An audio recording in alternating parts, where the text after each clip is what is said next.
딱 한 번만 읽고 끝내는 지문 손질법을 알려드리겠습니다. 어떻게 하면 초보자들이 가장 많이 하는 실수인 지문 누락을 막을 수 있을지, 그리고 이러한 지문 누락은 어떻게 지문을 딱 한 번만 읽고 막을 수 있을지, 억울한 일이 생기지 않도록 초보자분들은 끝까지 시청해 주시기 바랍니다. 요리를 잘하기 위한 첫 단계는 바로 재료 손질을 얼마나 잘해주는가입니다. 맛있는 요리를 빠르고 훌륭하게 만들어내기 위해 프로세스를 최적화해 두는 것인데요. 요식업에서는 이것을 프랩이라고 부릅니다. 흑백 요리사에서 최현석 셰프가 프랩을 잘해두어서 많은 양의 요리를 일정한 퀄리티로 빠르게 만들어내는 장면이었는데, 저는 이와 비슷한 과정을 건축사 시험에서 해보려고 프로세스를 다시 정립해 보았습니다. 건축사 시험에서 문제풀이 프로세스는 정해진 답이 없는데요. 많은 분들의 프로세스 팁을 참고해서 각자 자기와 맞는 전략을 잘 선별해서 가져와서 다듬고 반복 연습해서 익숙해지도록 체화시키는 과정이 필요합니다. 오늘은 그 프로세스 첫 번째 단계인 지문 손질법에 관한 이야기고, 여러 프로세스를 참고했고 저와 잘 맞는 방법을 조합해서 재정립해 놓은 상태입니다. 건축사 시험 2교시에서 이러한 재료라고 하면 현황도, 개요, 고려사, 면적표 이렇게 4가지 재료가 있다고 볼 수 있고, 이러한 4가지 재료를 가다듬어서 1층과 2층의 평면도 계획을 잘 해볼 수 있는 기반을 만드는 것입니다. 손질을 한번 잘 해두면 2번 다시 읽을 필요가 없기 때문에 시간 관리상 매우 효율적이고, 계획을 잘하기 위한 핵심만을 내가 보기 좋게 잘 추려놓을 것이기에 좋은 계획도 물론 가능해집니다. 그리고 물론 지문 누락이라는 어이없는 실수가 발생할 가능성이 줄어들겠죠. 오늘 내용을 잘 들어보시고 취할 것은 취하시고 버릴 것은 버리셔도 됩니다. 그러나 자기만의 방법을 가능한 빨리 정립을 해두셔야 합니다. 시험 전까지 반복 연습해서 자동으로 행동이 바로 튀어나갈 수 있도록 연습을 많이 해보는 것이 좋습니다. 그렇게 당장 시작해보시길 권해드립니다. 3달 넘게 남은 바로 지금이 프로세스 정립도 다시 해볼 수 있고 연습도 충분히 할 수 있는 훈련 시간을 충분히 확보할 수 있기 때문입니다.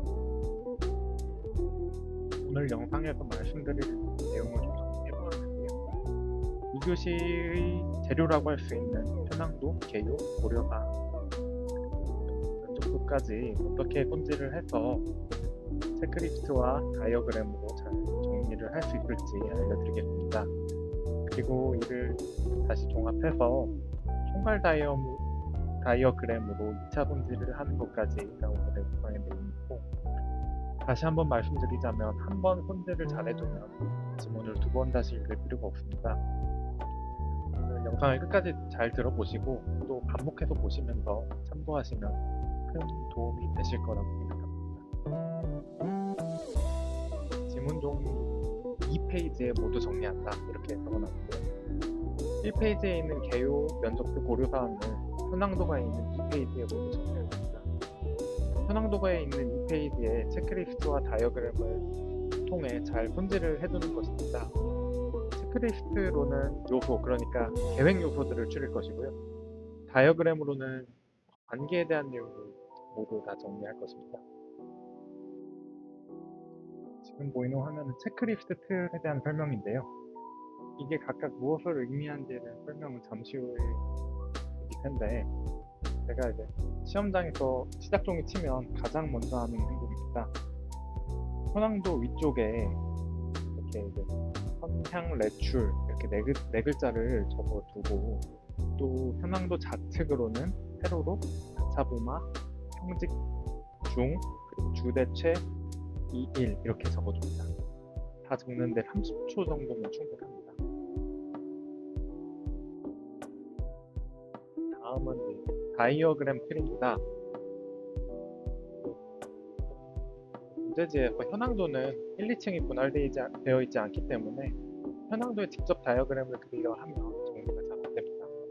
그래서 1층과 2층의 대지 모양을 한쪽에 먼저 그려주는 것입니다. 여기서 주의해야 할 점은 시험 문제마다 1층과 2층의 위치가 계속 랜덤하게 바뀌면서 출제가 된다는 것입니다. 탈락 사례 중에 도면 작성을 1, 2층 위치를 바꿔서 그려내는 어이없는 실수를 하고 한 자리대 점수를 받는 경우가 가끔 나오는데, 이러한 실수를 원천 방지하기 위해서 다이어그램 틀을 그려줄 때부터 답안 작성 용지의 좌우 위치를 확인해서 맞게 그려줍니다. 그러면 이제 다음 단계로 넘어가서도 좌우가 바뀌지 않기 때문에 최종 도면에서도 실수가 발생됩니다. 답안 작성 용지 이렇게 상단을 보면 1층인지 2층인지 적혀 있는데요. 이걸 이제 반드시 다이어그램 틀 작성할 때 미리 확인해주는 습관이 필요합니다. 확인하셨으면 이렇게 현황도가 있는 이 페이지 우측 하단에 돼지 모양을 예쁘게 두 개의 사각형으로 그려주시고 이쪽에 이제 1층, 2층 써주시면 됩니다. 앞으로 이제 문제를 읽어 나가다가 관계에 대한 내용이 있으면 이 다이어그램 틀 위에다가 모아주시면 됩니다. 다시 체크리스트 틀로 돌아와서 각 글자들이 의미하는 것을 설명을 드리겠습니다. 문제지를 읽어 나가면서 해당 글자에 해당하는 내용을 봐주실 때마다 체크리스트 글자 옆에다가 내용을 간략히 정리해 두는 방법입니다. 자차보마, 평집중, 주대체 2일 이 리스트들은 제가 이제 관연도 기출문제 30회차분에 모든 질문 조건을 뜯어보았고요. 그것들을 다시 군집화해서 만들어둔 리스트입니다. 이제 각 글자들이 의미하는 것을 설명드리겠습니다.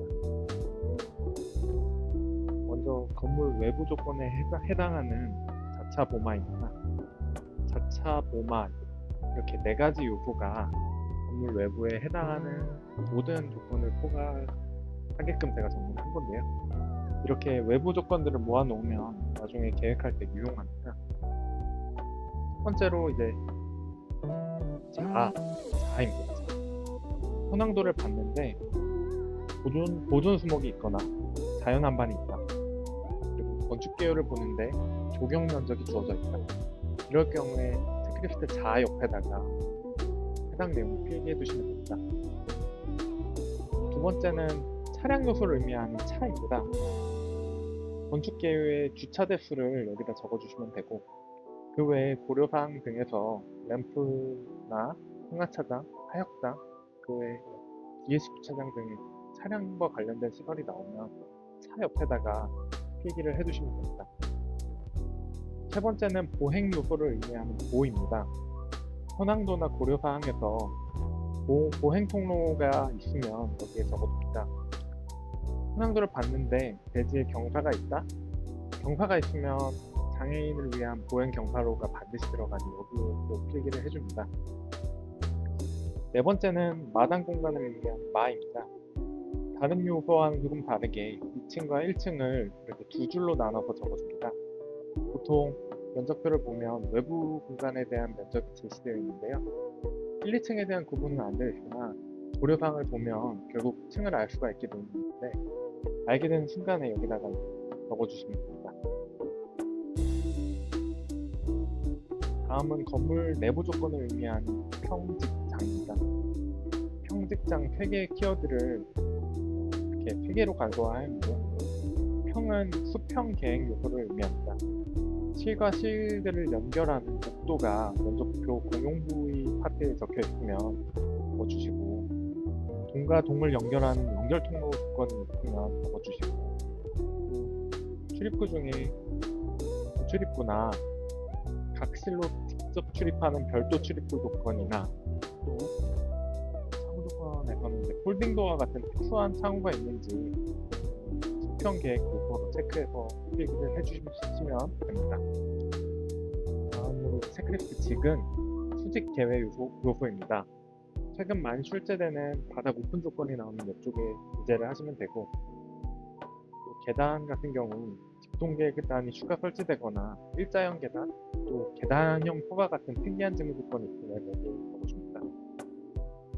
마지막으로 승강기도 2대가 설치되거나 자재 반입용 승강기, 특수 승강기 같은 것들이 나오면 체크리스트 직에다가 기재를 해주시면 됩니다. 마지막으로 중은 중심 공간입니다. 중심이 되는 공간은 위기의 설정에 아주 중요하기 때문에 하나의 체크리스트 아이템으로서 잡아두겠습니다. 면접부에서 로비나 홀같이 중심이 되는 공간이 있으면 여기 적어주시고, 라운지도 보통 개방형으로 중심 공간에 가하기 때문에 이쪽에 적어줍니다. 후영장이나 뭐 대강당 아니면 공연장, 뭐 대공간이 나오면 중심 공간은 아닐 수 있지만 전체 설계에서 큰 덩어리를 차지하는 공간이 될 수 있기 때문에 여기 적어둡니다. 또 건축 개요에서 강구조가 등장하면 닥스펜이 가능하다는 이야기이므로 이쪽에 적어둡니다.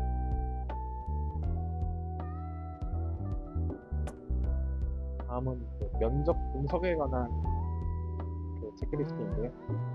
첫 번째로 주입니다. 용도 지역이 주거이거나 건축 용도가 주택일 경우에 이격거리 조건이 법규상으로 추가적으로 좀 생기는 부분이 있습니다. 그래서 면적에 영향을 줄 수 있기 때문에 주거 여부를 파악해서 주 옆에 OX를 표시를 해둘 예정입니다. 다음은 대입니다. 대지 총 면적이 보통 건축 개요에 이제 기재가 되어 있는데 여기에 옮겨줄 예정입니다. 전체적인 건물의 크기를 가늠해 보기 위한 작업입니다. 다음은 최입니다. 최대 건축 가능 영역의 앞글자에 따서 최라고 적어줄 건데요. 면적을 계산해서 적어줄 예정입니다. 전체 대지 가로 세로 길이에서 이격거리만큼 빼준 다음에 서로 곱해주면 되는 건데 잠시 후에 한번 다시 설명드리겠습니다. 그 다음은 2층과 1층입니다. 전체적인 매수의 크기와 필로티 면적을 산출하고 또 대지의 여유 공간을 가늠하기 위한 단계인데 이것도 영상 뒷부분에서 자세하게 설명을 드리겠습니다. 이렇게 문제집의 틀을 30초 동안 다 적어주는 첫 번째 단계까지 설명을 드렸고요.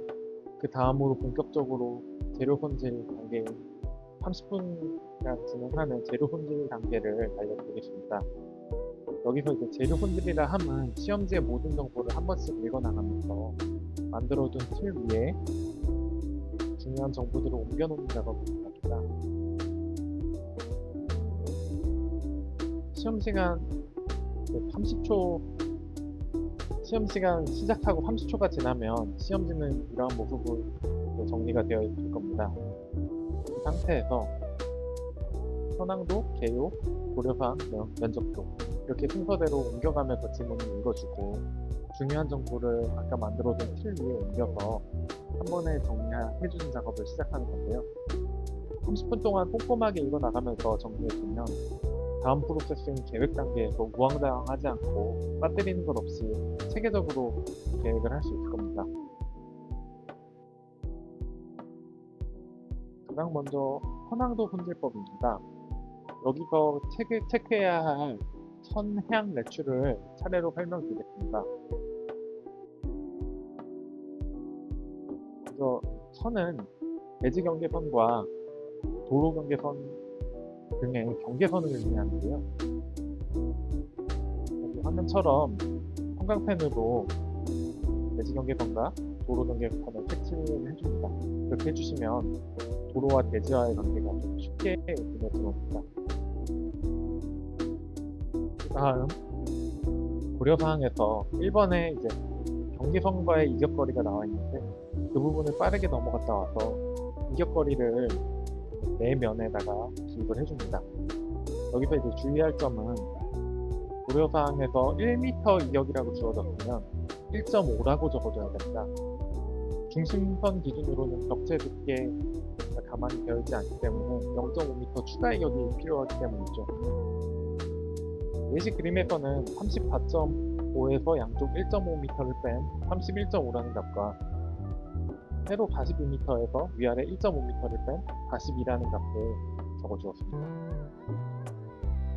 또 주택의 용도일 경우에는 공급일조와 채광일조의 영향으로 추가적인 이격거리가 필요할 수 있으니 감안해서 적어줘야 합니다.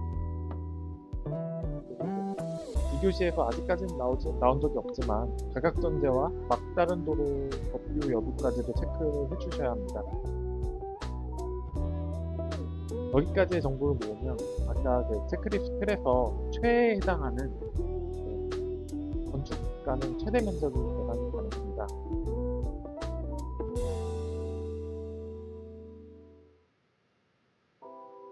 그래서 체크리스트 최애 우측에 이렇게 공식을 풀어서 적어줍니다.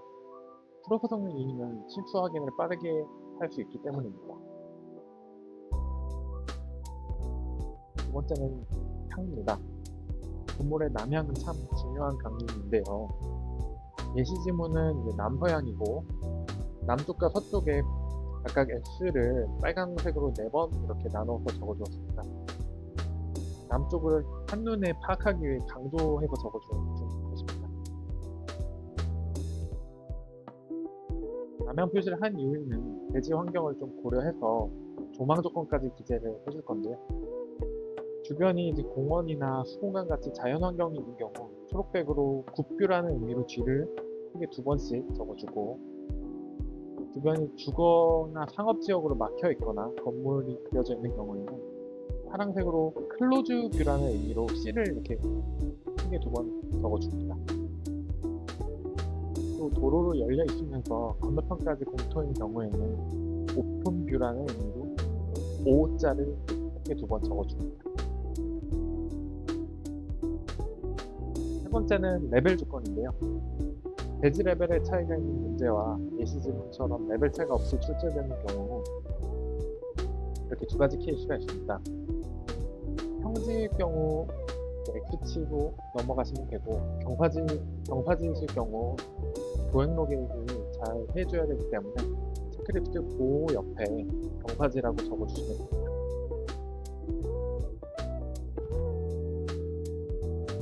네 번째는 출입구입니다. 출입구를 강론상으로 예상해보는 과정을 거치는 것인데요. 아직 확정은 아니고 단지 예상을 해보는 과정이기 때문에 펜이 아닌 샤프로 기재를 해주시면 됩니다. 주출입구는 보통 더 넓은 도로의 중심부에서 형성이 되므로 크게 화살표를 그려주시고 M자를 적어주시면 되고, 차량 출입구는 좁은 도로에서 교차로와 좀 가장 먼 곳에서 형성이 되기 때문에 CAR이라고 차량 출입구 입구를 표시를 해주십니다. 단순히 강론상 예상일 뿐이고 혹시 고려사항에서 따로 어떻게 하라는 조건이 주어질 수 있으므로 나중에 이제 내가 예상한 게 아니라고 하게 되면 지우개로 지워주시고 조건에 맞게 수정을 해주시면 됩니다. 향후 조건과 출입구 예상 위치까지 나오면 다음으로 이제 코어 위치까지도 어느 정도 예상이 가능한데요. 마찬가지로 샤프로 그려주시면 되는데, 주출입구에서 접근이 좀 수월한 위치 중에서 북향면으로 코어 위치를 저는 이렇게 잡아봤습니다. 여기까지 하시면 현황도 품질법이 끝이 난 건데요. 실제로 한번 해보시면 체감상 한 3분 정도 걸리지 않는 작업이고, 또 반복해서 연습하시면 더 빨리 끝내실 수 있으실 겁니다. 현황도 품질이 끝났으면 이제 첫 페이지로 돌아갑니다. 문제를 처음부터 읽어서 내려오는 건데요. 개요를 가장 처음 읽어주고 그 다음 면적표를 건너뛴 다음에 고려사항을 읽어준 다음 마지막으로 다시 면적표를 체크할 겁니다. 개요는 그리 길지는 않습니다. 그렇지만 반드시 체크해야 될 정보들이 들어있는데요. 먼저 과제 개요는 제 생각에는 별로 안 중요합니다. 계획에 필요한 정보가 별로 없지만 그래도 혹시 모르니 한 번 정도는 읽어주고 넘어갑니다. 다음 이제 설계 조건에 있는 그 건축 개요표는 잘 살펴봐야 하는데요. 먼저 용도 지역과 그 밑에 용도는 주거인지만 체크해 주시면 됩니다. 주거 여부에 따라 체크리스트 주 옆에 OS 표시를 해주시고 넘어갑니다. 그리고 다음 계획대지 면적에 대지 면적은 체크리스트 대 옆에 옮겨 적어줍니다. 그리고 그 밑에 있는 주차 대수인데 이제 매우 중요한 정보죠. 체크리스트 차 옆에 6이라고 적어주고 괄호 안에 1이라고 적어줍니다. 다음은 층수 규모인데요. 우리 시험에서는 층수가 직통 계단 개수에 영향을 줍니다. 지하가 있거나 3층 이상인 경우에 직통 계단 2개 설치 여부를 검토해야 됩니다. 이러한 법규사항 검토 방법은 나중에 별도 영상으로 제가 확실하게 좀 다시 정리해 드리겠습니다. 아무튼 검토하여 직통 계단이 2개가 필요하다 이런 판단이 되면 체크리스트 직 옆에 적어줍니다. 다음 구조는 보통 철근 콘크리트 RC조로 출제가 많이 되나 간혹가다 일부 구간에 강구조가 나온 경우가 있습니다. 10m 이상의 장스팬을 쓰라는 이야기죠. 스크립트 옆에 강구조라고 기재를 해줍니다. 또 이제 조경은 최근에는 고려하지 않는 게 추세인데 저는 최소 5% 이상 이렇게 주어지는 경우가 있었습니다. 스크립트 자 옆에 기재를 해줍니다. 마지막으로 승강기인데요. 승강기는 수직 계획 요소이므로 체크리스트 직 옆에 EV 한 대 이렇게 적어줍니다. 예시 문제의 경우에 체크리스트에 이렇게 4개만 기재를 하면 정보가 정리가 됩니다.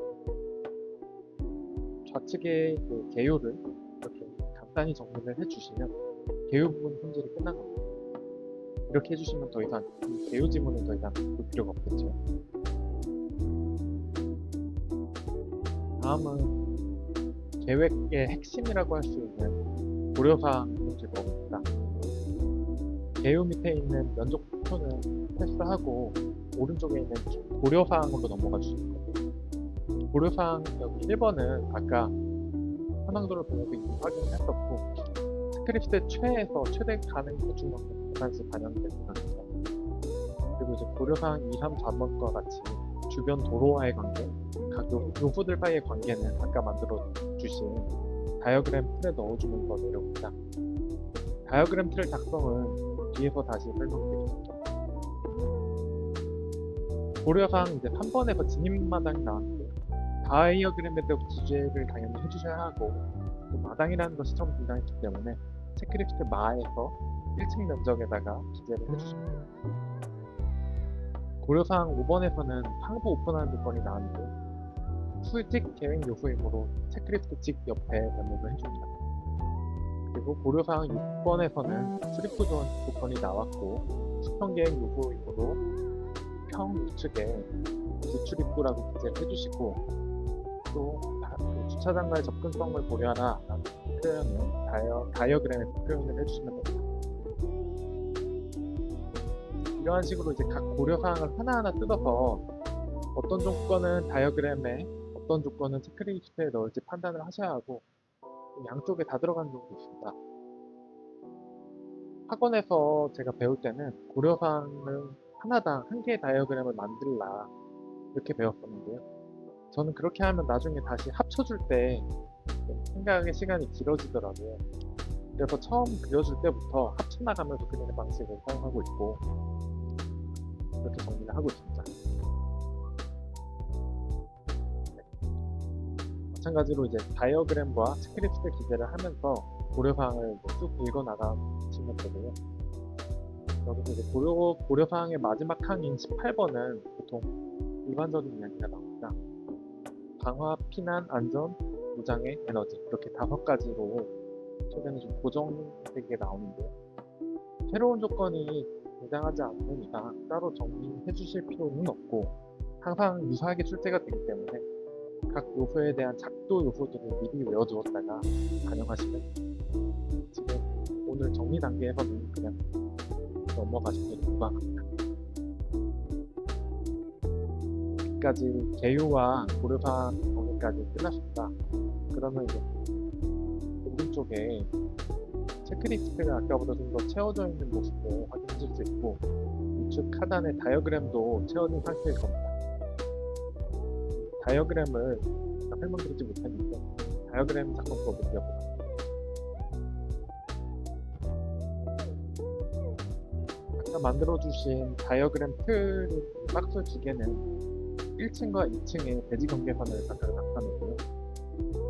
여기 다이어그램 틀 안과 밖에다가 고려사항에서 나왔던 다양한 관계 조건들을 여기다 정리를 해주시면 됩니다. 제가 이제 옆에 쓰는 기호들을 먼저 설명을 드리자면, 비어있는 동그라미로 이어져 있는 기호는 각 요소들이 완전히 접하지는 않지만 그래도 인접하거나 연계하라는 요건을 주어서 넣겠습니다. 두 번째, 이제 화살표 표시는 사람이 출입이 가능한 조건들이 출입, 접근용이 연결되는, 공유하는 그런 등등의 조건을 화살표로 방향 표시를 해주십니다. 세 번째, 채워진 동그라미죠. 단순히 이제 근접해 있는 형태가 아니라 완전히 접해 있는 형태의 조건들을 이렇게 채워진 동그라미로 적습니다. 면접, 접하는 조건입니다.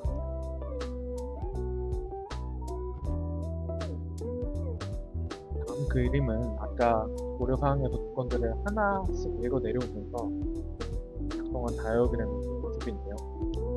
건물 내부에 해당하는 실들은 파란색으로 그려주시고, 건물 외부 공간에 해당하는 것들은 빨간색으로 정리를 해주십니다.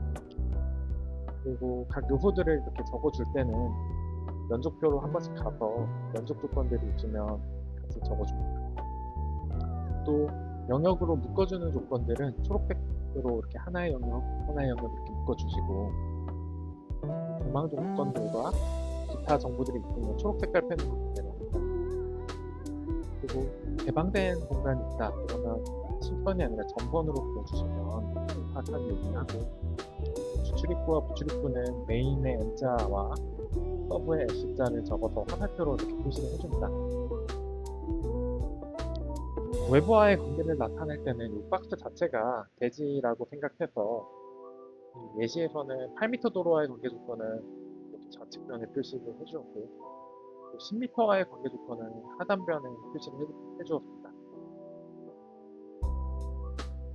관계와 마찬가지로 이 다이어그램도 반복해서 연습을 해보시면 어렵지 않게 적응하실 수 있습니다.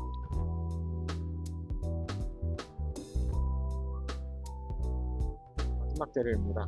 바로 면적표입니다. 가장 먼저 해야 할 거는 총 면적 분석입니다.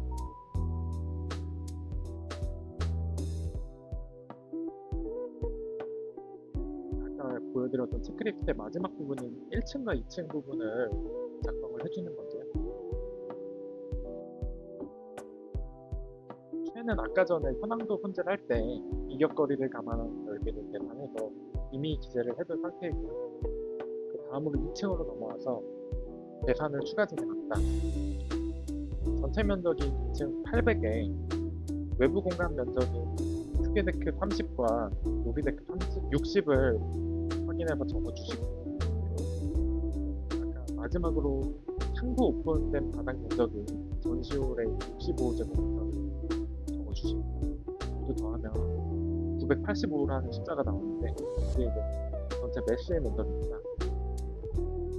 나중에 이제 계획을 할 때 유용하게 쓰이는 면적입니다. 메쉬 면적이 나왔으면 바로 필로티 면적 계산이 가능해집니다. 1층 면적이 810인데 메쉬 면적과 차이 175가 필로티 면적이라고 생각할 수 있습니다. 이 나온 면적이 계획에 무조건적으로 맞춰야 되는 건 당연히 아니고요. 저는 그래도 이걸 기준으로 계획 감을 잡고 납니다. 175가 필로티니까 3개 모듈 정도가 필로티겠구나, 그리고 여기에 주차장을 넣으면 괜찮겠다 정도로 감을 잡고 넘어갑니다. 이렇게 계산을 해봤더니 만약에 이제 1층이 더 크게 주어진 경우도 있는데요. 이럴 경우에 필로티는 없고 2층에 약간 보이드가 생겼다는 건데, 내가 이제 2층의 외부 공간이나 바닥 오픈 공간을 빼먹지 않았는지 먼저 확인을 해주시고, 내가 빼먹는 게 없다, 이상이 없다면 면적에서 별도로 제외된 사람이 출입 불가능한 테라스가 생겨난 것인데, 사실 그렇게 출제된 경우는 못 봤던 것 같습니다.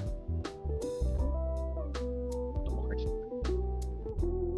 그 다음 줄에서는 필로티와 별도로 다시 1층 면적인 810에 1층 외부 면적이 진입마당 180을 더해주고, 다음에 주차장 예상 면적까지도 더해줍니다. 여기서 180은 여기 표에 주어진 값이고 176은 따로 계산을 해주셔야 합니다. 예시 문제에서는 주차가 6대 그리고 장애인 주차가 한 대 포함된 상태였고, 이걸 계산하는 방법은 주차구역이 길이가 5m잖아요. 그래서 5m에다가 그 앞에 있는 그 차로 길이 6m를 더한 12에다가 주차구역의 가로 길이 6대를 모두 더한 16을 곱해줍니다. 이렇게 해주시면 176을 구할 수가 있고, 이렇게 이제 1층 전체 면적과 외부 공간 면적을 다 더해주시면 1166이라는 값이 나옵니다. 이 값과 위에 있는 체크리스트 최에 있는 최대 영역 면적을 비교해보면 또 계획의 감을 얻을 수 있습니다. 최대 영역 1323에서 소요 면적인 1166을 빼주면 여유 면적이 157이라는 값을 얻을 수 있습니다. 이렇게 여유 면적을 구한다는 것은 최대 영역과 소요 면적을 비교해 본다는 것인데요. 계획의 감을 잡기 위함이고, 아래 그림에서 첫 번째 케이스는 여유 공간이 마이너스인 경우인데, 즉 여유 공간이 없다는 뜻입니다. 이럴 경우에 외부 공간 배치를 하실 때 배지 경계선에 이격 없이 붙여버리거나 필로티 안에다가 최대한 넣어버리는 등 타이트하게 공간 계획을 해서 맞춰주셔야 되고, 두 번째 케이스가 좀 일반적인 케이스인데, 여유 면적이 양수일 때 이 여유 면적이 얼마나 되는지 감을 갖고 있으면 좋습니다. 여유 면적이 100 미만이다, 이렇게 여유 없이 딱 떨어지는 수준이라면 타이트하게 계획을 해주시고, 100 이상으로 여유가 있다 그러시면 이제 별도의 조경 공간이나 차량 휘차 공간 같은 추가적인 외부 공간을 제한해 주실 필요도 있다는 말이죠. 이렇게 면적 분석까지 끝나고 나면 면적표에서 아직 하지 못한 짜잘한 정보들이 좀 남아 있습니다. 미리 정리하기보다 다음 단계는 총괄 다이어그램을 그릴 때 권한한 정보를 더해주시면 됩니다. 총괄 다이어그램은 미리 만들어둔 체크리스트와 다이어그램 그리고 면적표에서 여태까지 모은 정보를 다시 총괄해서 재손질해 주시는 과정입니다. 2차 손질에 해당하는데, 아까 체크리스트와 다이어그램은 두 번째 페이지에 다 작성을 해주셨는데, 두 번째 페이지에 잘 모아진 정보들을 간결하게 다시 정리해 주시는 작업. 저 같은 경우 총괄 다이어그램은 문제지 여백이 아니라 아예 다른 새로운 빈 종류가 그려집니다. 처음 그렸던 다이어그램을 다시 두 번째로 좀 더 큰 틀에다가 한 번 더 그려준 작업을 통해 자연스럽게 발전시키는 것인데, 그간 준비했던 체크리스트 요소와 면적 분석 개념까지도 반영을 해주고, 자잘한 면적표에 있는 추가적인 정보를 연필로 좀 넣어둔 작업을 해줍니다. 하나의 다이어그램에서 모든 핵심 정보들을 요약한다고 생각을 해주시면 되는데, 이게 바로 2차 본질 과정입니다. 이렇게 이제 2교시 문제를 받아보면 아무런 인쇄가 안 되어 있는 빈 페이지가 있습니다. 저희 경우 이걸 반으로 접어서 쓰는데, 처음 그렸던 다이어그램, 그러니까 2페이지에 그렸던 다이어그램보다 좀 더 크게 두 개의 박스를 그려주시고 시작을 합니다. 그래서 이 다이어그램을 완성시키고 나면 그 아래에서 다음 계획 단계를 진행해 주시면 되고, 2교시에서 이제 가장 중요한 부분, 계획 프로세스는 다음 영상에서 심도 있게 들어볼 예정입니다. 이게 아까 최초 두 번째 페이지 하단에 그려둔 다이어그램이라면, 총괄 다이어그램은 아까 빠졌던 정보들을 좀 추가하면서 좀 더 큰 틀에다가 그려주는 작업입니다. 보시면 최초 다이어그램에 없었던 추가적인 실들이 기재가 되어 있고, 세부 디테일 같은 표현들도 연필로 기재가 되어 있습니다.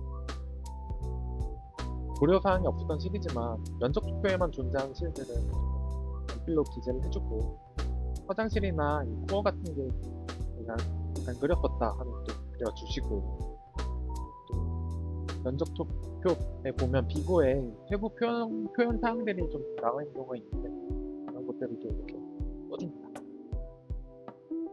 이렇게 되면 한 장으로 계획에 필요한 모든 정보를 압축을 해놓은 상황이 되는 거예요. 모든 정보가 이 총괄 다이어그램 한 장 안에 손질이 잘 되어 있다고 볼 수 있습니다. 이건 이제 제가 실제로 그려놓은 총괄 다이어그램입니다. 오늘 아침에 한 문제를 풀면서 작성을 해본 건데, 컴퓨터로 그렸을 때보다는 좀 깔끔한 느낌이 부족하지만 계획에 필요한 정보가 이 작은 그림 안에 모두 녹아있는 것입니다. 저는 여기까지 단계를 30분 만에 끝내는 것을 목표로 하고 있습니다. 여기까지 작업을 잘 해주셨으면 다음은 이제 본격적인 계획 과정으로 들어갈 차례입니다.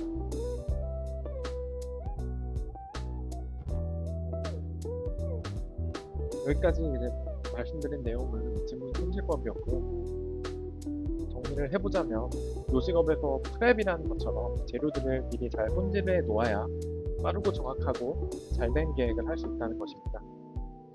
2교시의 재료는 크게 현황도와 개요, 고려사, 면적도 이렇게 4가지가 있고 각각의 손질법을 차례로 설명드렸습니다. 체크리스트와 다이어그램에 가지런히 손질되어 올라간 것이죠. 이렇게 이제 손질된 정보들을 다시 새로운 종이인 총괄 다이어그램으로 2차 손질을 하는 것까지 설명을 다 드렸습니다. 여기까지가 저의 딱 한 번만 읽고 끝내는 지문 손질법 강의이고요. 꼭 이 방법을 곧이곧대로 따라가실 필요는 없습니다.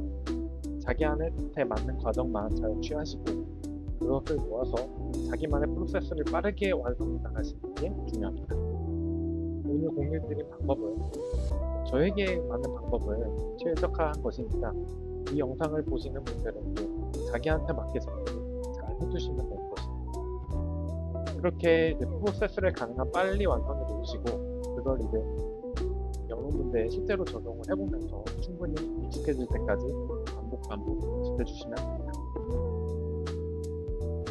다음 영상에서는 본격적인 계획 단계 프로세스를 알려드리겠습니다.